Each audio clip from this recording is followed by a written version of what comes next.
Good morning and welcome to Story Time. This week's story is called Frida Kahlo and Her Animalitos by Monica Brown and illustrated by John Parra. Make a few adjustments here. All right.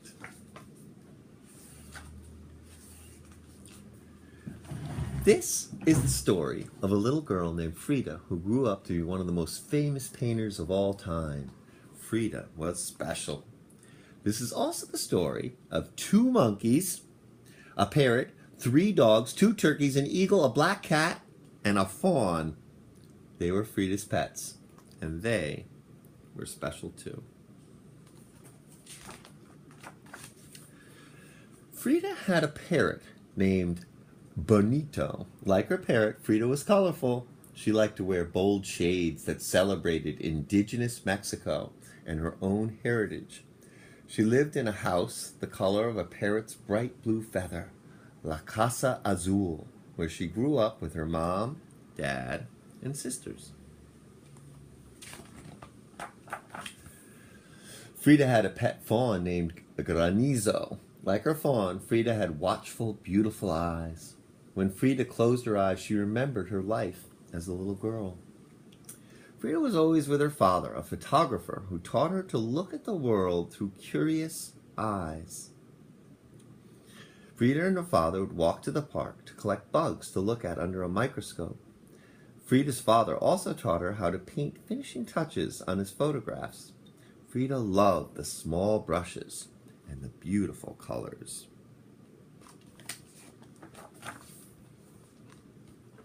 Frida had a cat with black shiny fur, and the same color as her long dark hair. Like a cat, Frida was playful. But as a child, Frida couldn't always play. When Frida was sick, she got very sick. She was in bed for a long time. But little Frida didn't get sad or bored. Instead, she used her breath to make mist on her window, and then she drew a door with her fingers. Frida used her big imagination and curious eyes to walk out the door with a magic friend, a little girl who danced and played like a kitten.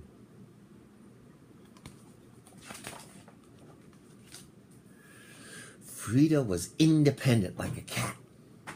Frida's sickness left one of her legs different from the other, and children made fun of her sometimes. But this didn't stop Frida from skating and riding bikes and rowing on the lakes of Chapultepec Park so that her leg could get stronger. Frida was not afraid to do things other little girls didn't usually do. She wore overalls and boxed and wrestled.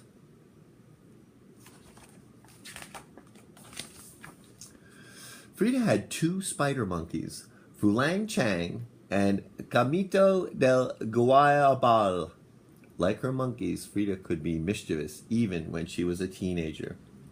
When Frida was 15, she went to a school called the Preparatoria and found a group of friends she loved. Like Frida, her friends were curious to learn all they could. Together they read and studied and argued. Sometimes they even got into some trouble. Wearing matching caps, they rode donkeys through the halls of the Preparatoria and set off firecrackers. Ooh. Frida had an eagle named Gertrudis. Like her eagle, Frida's imagination could fly high. When Frida was 18, she was in a terrible accident, and once again she had to be in bed for many, many months. This time, Frida didn't create a magic friend. She created art. Frida's mother made her a special easel and hung a mirror over her canopy bed so Frida could paint. Frida used her imagination and curious eyes to do just that. Feet, what do I need you for when I have wings to fly? That's something she said to herself. And if those weren't enough pets, Frida had 2 turkeys and 3 dogs, Senor Axolotl, Senorita Capulina, and Senora Costi. Sometimes I stumble over the Spanish words because I don't know Spanish, but I do the best I can. Frida's turkeys were intelligent and sensitive just like herself.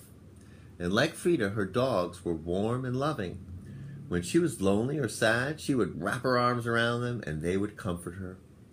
Her Zolo dogs were the same breed that ran and hunted with the Aztecs thousands of years ago, and a reflection of Frida's heritage, of which she was very proud, that she came from, part of her ancestry came from the indigenous people, the Native Americans that lived there. Frida's dogs had no hair, but their bodies were warm, and Frida gave them great big hugs whenever she felt lonely or sad. Frida's Animalitos were spirited and entertaining, just like Frida. When her two spider monkeys were being good, Frida would hold them like babies. When they were being mischievous, they would steal socks and fruit and leak through the windows so no one could catch them. Her parrot, named Bonito, liked to snuggle under the covers while Frida took naps and would do tricks at the dinner table for pats of butter. Wow, what an interesting parrot.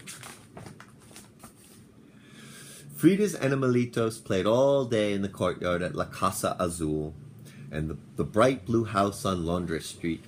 Her husband, Diego Rivera, even made the animals a pyramid to climb on so that her pets could roam freely. Look at that animal pyramid.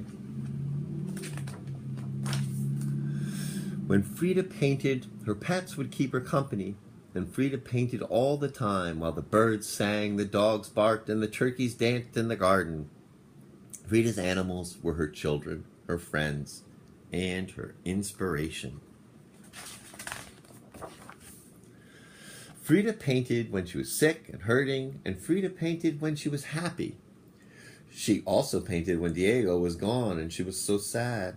But Frida was never really alone at La Casa Azul, the bright blue house on Londres Street. She had her Animalitos and herself, and she painted both. Frida painted herself with Fulang Chang playing with ribbons. She painted herself with Benito the parrot and Senor Exolotl the dog. She painted her black cat too, peeking over her shoulder.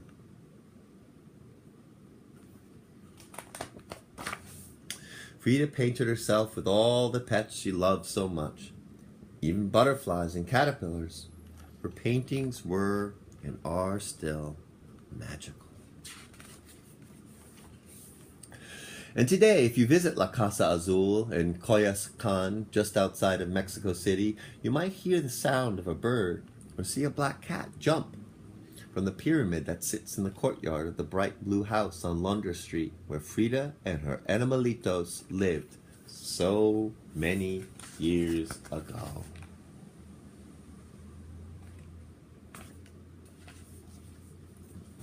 What a great story. I loved how Frida Kahlo went back and forth between her love of animals and her painting. It was a great inspirational story. I hope you enjoyed it too. See you next week.